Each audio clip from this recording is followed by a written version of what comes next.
All right, the reason I say the Bible is not true is because it's made for people that, and it's going to allow you to do the things that you can do, sin, and think that you're fine. You go say, oh, I'm sorry, I shouldn't have done that, and you go do it some more, I'm sorry.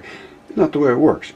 God said, you got free will, do what I'm telling you, and if you don't, you're in trouble. And this is where you're going to be. Read these words, because this is very, very serious. I'm not playing games here. My research shows that all this stuff is true. All of these things were written was not silly.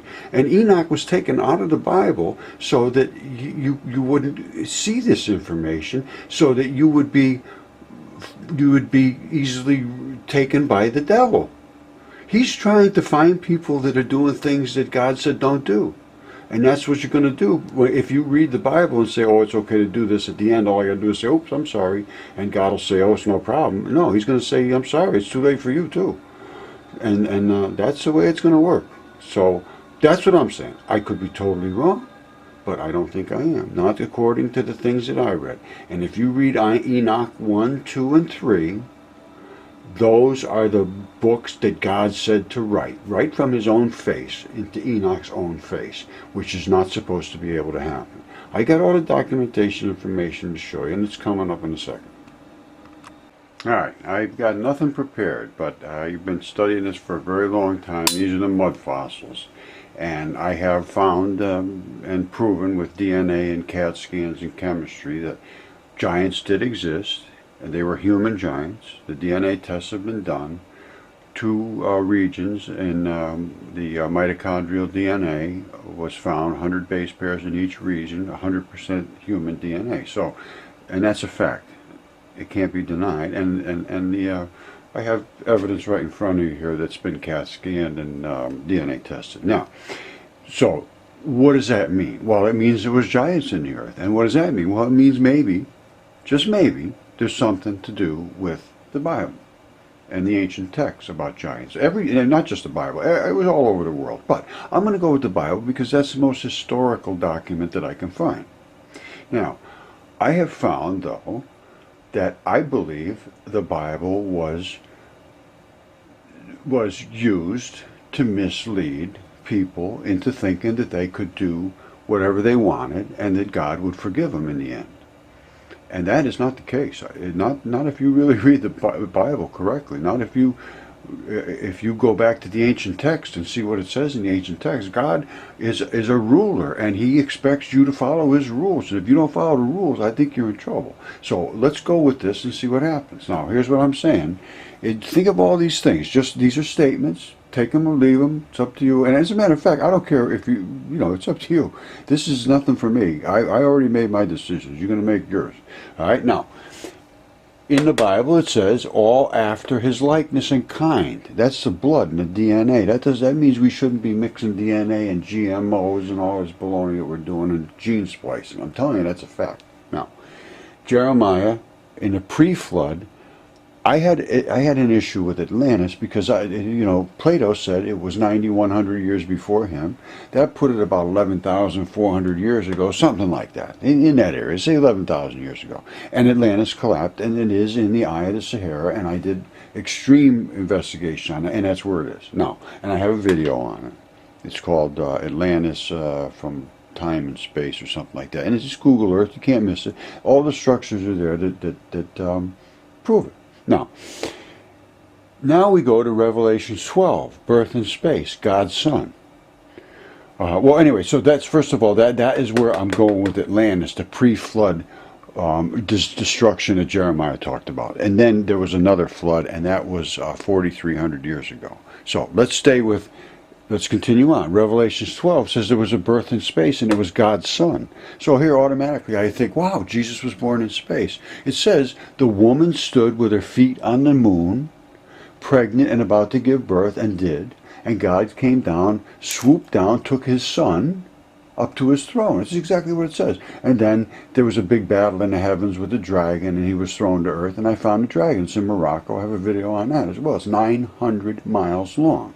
And that's a fact. Look at that video, and if it's not correct, I'll eat this camera right off of the tripod. Now, So we got that, and then we got then a Comet 67P is a chunk of meat in space, and that's a fact. NASA has agrees with this, that it is 100% organic, highly complex molecules and chunks of molecules that are meat. Case closed. Now, and the space walkers, whenever they go out and they come back into the capsule, they say their spacesuits smell like steak. So that's just the way it is. Now, so let's go on past that. So we got God's Son born in space. So who was that? Jesus, right? Well, maybe not. Because guess what Jesus said? When they talked to him, when they said, you're gone, what do we, you're getting out of here, we know you're leaving, what do we do? Who do we go see when you leave? As his disciples said to him. He said, go see James the Just, which is his brother. He said, go see James. For him, all of heaven and earth were created. That's what he said. I'm going with what he said, because everything I'm finding absolutely makes sense. Because even this Revelation 12, birth in space, was manna came down on earth and fed the Jews, they were Israelis at that time. They hadn't become, anyway, the manna came down out of space, fed these escapees from Exodus, and that manna was dried milk, and milk is from the placenta, and the placenta becomes engorged with lactogenic proteins, which are literal milk, because the baby is being literally infused with milk at the instant of birth, because that's, just he needs to get going. So anyway, that fell as manna, which was the milk, and there was also red dust fell all over the earth. That's the blood after birth. And there was stones fell, and that is the umbilical cord. It's extremely mineralized. It's almost all minerals. It's very, very mineralized. It's like limestone. It's flexible. Now, so all that stuff happened. It fell, and guess what else? Jesus said he was the stuff that fell out of the sky and fed these people. So he said it was my body. Truly, truly, truly, it was my body. And they said, "What are you, crazy? Where'd you come up with this? We know who you were. We know where you were born. We know everything about you. How could you possibly say this?" Well, that was when he was the Son of God. All right, that's what I'm thinking. And then he was the Son of Man after the Virgin Mary gave birth to him. However, then I started to think, God's Son. Well, God, maybe James is God's son too. I don't know these things. I'm throwing these things out. I have no clue. I'm sort of fishing around here. Maybe somebody else has an idea and can help. But I see that as possibly it was James the Just that was born in space. But I don't know. And Jesus said it was his body that fell on earth, so it must have been Jesus who was born in space. I don't know. These are things we need to talk about. But let's keep going. So now, what happened after that? Well, and then where did the floodwaters come from? Well, they always break their water, they say. I mean, it came from somewhere. It came from, and it was salty water. It came down, salty oceans. And I don't know. That's what I'm seeing. No. So maybe that's where the water came from. Now, so why was Enoch and the Gospel of Thomas left out of the Bible? That is what really sticks in my craw. Because Enoch walked with God.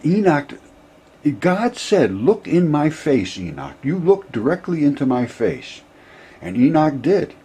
And he told him, "You write these things that I'm saying. Go get a pen." He told, I think it was Michael. Go get a pen for speed writing, and literally this is what it says. Exactly what Enoch wrote this. And I don't think Enoch's a liar. I wouldn't call him a liar if I was you. No, he's God's buddy. God took him. God said, "Wash him down and anoint him right in front of me. Put him, and so he can stand in front of my face forever." That's like pretty good commitment. So I would go with Enoch. Now, why was he left out of the Bible? Who came up with that? And why was the Gospel of Thomas left out of the Bible? The Gospel of Thomas was the sayings, the direct, literal, supposedly, word for word sayings that Jesus said while he was actually here walking around on the face of the planet. That's just what it says. And they're very, very interesting. He had some, I guess he was an interesting guy, Jesus. I would have loved to have been able to talk with him. And I will be. Anyway, so now, why were those left out? I know why, and I can tell you why. Because in those two books, there was enough to tell you to fear God. Literally fear God, because he has no compassion and no mercy for those people that go against his will and his ways. And he's given you free will. He's given you everything. Everything you got came from God. And if you just abuse it and use it and think it's nothing of it and you don't care and who cares about God, you're in big trouble. Now, let's just keep going on. They were left out. So I'm saying they were left out so that the new Bible would tell you that it was okay to sin, so that Satan is going to be able to collect you all up at the end. Because I know better than that, and I think there are other people that do know better than that, and I think you will know better than that, and if you don't, good luck to you. No. So I'm saying, why were they hidden? And that was 2,000 years ago. That was 2,000 years ago. That wasn't like yesterday. Now, all of a sudden, guess what happened? They found them. And not only did they find Enoch, they found the Nag Hammadi library. There was 50 or so manuals, all hidden and sequestered away in dedication, and realized that they were going to be destroyed, so they hid them. Now, so the Nag Hammadi was hidden, and they also hid the Dead Sea Scrolls. So we've got new information that was trying to be suppressed. Well, why would it try to be suppressed? This information was pretty strict. They weren't talking about any real big forgiveness. They were talking about, you do what you're supposed to do, fear God, go about your life, don't sin, take care of your neighbors, and you'll go into eternity. Otherwise, you've been given an opportunity, you blew it, and he has no mercy. That's what I'm seeing. I could be totally wrong. Everybody's, oh, my God wouldn't do that. Well, good. Your God can do whatever he wants. My God will roast you if you don't. That's what I'm seeing. No. So they were both found at the same time. Literally at the same time. 46, 47, right around there. Well, what else happened? 514-48, Israel was established. The state of Israel. Now, there's a whole lot of symbolism and coincidence going on here. Both of those sets of libraries literally found different places, not anything associated with each other, and they were found. And they relate to what? End times. What do they speak about? The end times. Enoch is very, very, very, very, very specific, and very, very, very, very he's very, very credible. So you should read Enoch 1, 2, and 3. And if you can come away without a life change, well, good for you. That's all I can say. Now, so these were found, and they speak of the end times. Now, I have found the giants. I haven't had the DNA tested. I found that they really relate to the giants that were here during the days of the biblical past. Now, what does it say? What does Enoch say? He says, keep the giants in chains of darkness until judgment. That's what it says. And he says, once they come out of darkness, and what does darkness mean? Darkness is darkness. Everything I'm finding about is not any just kidding around words. Oh, darkness, schmarkness. It's darkness. It says, what does that mean? Either it's under the dirt, in the dark, or it's not known to anybody in darkness. Well, both of those things are not the case anymore. They are out of the dirt, and they are now known to everyone. So, whatever that case is, you can close it. Now, so that's, I don't know, to me, they were talking judgment. Now, my conclusions about this whole thing. Enoch looked in God's face. It says that. Enoch says, I looked in God's face. He told me to look in his face. I looked in his face, and I will look in his face forever. It's in the books. You have to read them. Enoch 2, I think, or Enoch 3. I forget which one it is. But he was told by God to write all these things. Make sure that the people notice. And he said, I'm writing this not for my generation, but for 70 generations from now when judgment occurs. And this is, I think, what we're into, because everything is fallen here now. So now we're here. Let's just keep going. So Enoch says he looked into God's face. Well, there's a contradiction here, because guess what it says now in the Bible? It says you can't look into God's face, you die. Well, Enoch didn't die. Enoch is up with God, living with God. He's his best friend. So what does that tell you? It tells you either Enoch is lying or the New Bible is lying. I go with the New Bible because I think Enoch, being God's buddy, and the one, actually Enoch was the one that said to the angels, he said, I got to send you guys down to hell. God says, you can't, because they went to Enoch, they said, please help us, help us. He says, I'll do what I can. He came back, he said, God said, no way, you guys are done. Sends him to hell. So Enoch is really, he's pretty serious. And he is actually, he's what's called the Metatron. He's the Metatron for God, which means he's going to dole out the judgments and write them all and scribe. He's a scribe for God. He writes everything. And that's what he is. He's God's righteous scribe. Now, so here we are. Enoch has looked in the face of God, and he still does, and he's living. So here's the key. The New Bible says you can only look at God's back. Now, that's just an incredible statement to make. You can only look at God's back. Well, they know Enoch looked at God's face. They have to say, oh, you can only look at God's back because they took Enoch out of the Bible. Said he's no good because, obviously he's a fake because he looked in God's face and he's not dead. So we know he's lying. Well, no, I'm saying you guys are lying. And you put it in there lying so that you could get everybody on earth to think that what Enoch was saying about hell and everything else was a lie. And when you're going to see what Enoch says about hell, and you're going to find out if it's a lie, if it's not a lie, you're in big trouble. Now, so those things are, this is something strange here. This is not right. They say, oh, you can't look in his face. You're not looking in his face. You're going to die. You can only look at his back. Well, that's just strange statements. So let's get past that. Now, here's what I'm saying. Bottom line, case closed. We're going to end it right here. God has little or no mercy whatsoever on the rule breakers. There's not big problems. Treat your brother like, your friend. But treat everybody like your brother. Treat everybody like you would want to be treated. And then that's the end of the whole story. It's not a big, complicated story. So now, and you get one strike from God. I'm telling you, that's a fact. He says, in 3 strikes you do not get with God.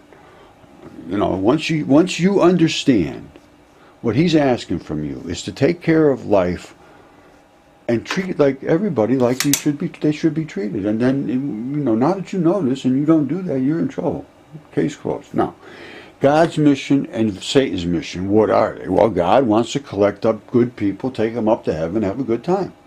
But he wants good people. He doesn't want losers. He doesn't want people that are liars and cheaters and doing all these bad things and don't care about him and don't think anything of how wonderful he was to take care of us the way he did and just laugh at him. And like Stephen Hawking, I got to tell you, Stephen Hawking, I'm sorry, Mr. Hawking, you should think about this quick, buddy. Anyway, Satan, what's his mission? Collecting up all the people so he can get them that broke God's law. Well, who are the ones that are breaking God's law? The ones that are following the new Bible. Why do I say that? Because if you follow the new Bible, it says do anything you want, and in the last couple seconds you can say, oh, I'm sorry.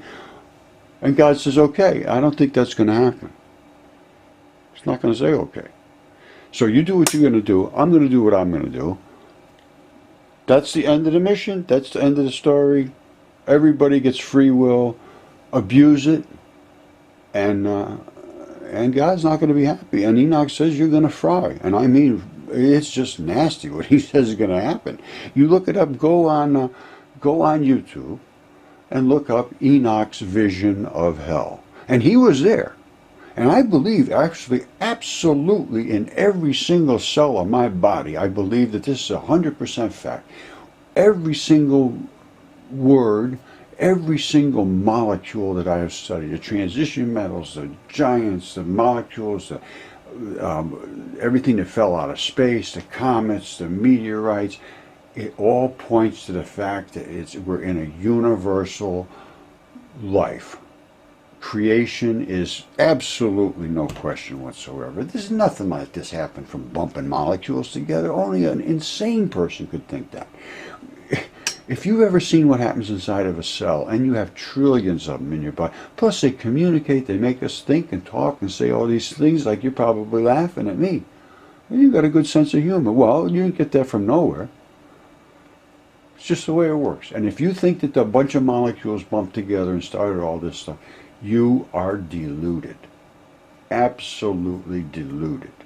And if you think that there was a big bang and everything started from nothing and it all came about and it was all dead dust and that's how this occurred, you are doubly deluded. Evolution is tweaks. God created all of this stuff in exquisite detail of programming, and I know programming because I know programming. And when you get deep into the source code of programming that controls the deepest thoughts and the deepest layers of the program, you have to be the source code programmer. If you don't know that source code and then you go out somewhere way out in the end and say, oh, I don't want it to do that anymore, I want it to go over here. Well, you got all kinds of, there's error handling. What do you do when something goes wrong now, my good friend? When that goes over there and makes something that shouldn't be made and the whole rest of the body says, what's that? And it's, I don't know, man. We better shut down the arms because it's, trust me. When you were running peripheral devices, that's what we have, all of our arms and legs and eyes and ears and nose and all of that stuff are peripheral inputs to our central processor, whatever that may be. We seem to have one in our heart and our brain. Whatever that input is, it can be easily corrupted by something that it doesn't understand. And here we're putting in these chemicals and molecules and nanoparticles that are breaching little tiny passageways in our body they're not supposed to get to. They're called barriers. The brain-blood barrier is supposed to keep these things out of your brain. The placental barrier for the little babies, they're supposed to keep them out. They're born with 250 toxins in their bodies now. We're making a mess out of things. It's just my feeling, and I'm just speaking from my own self and hopefully for God. So do what you're going to do. That's all I got for you.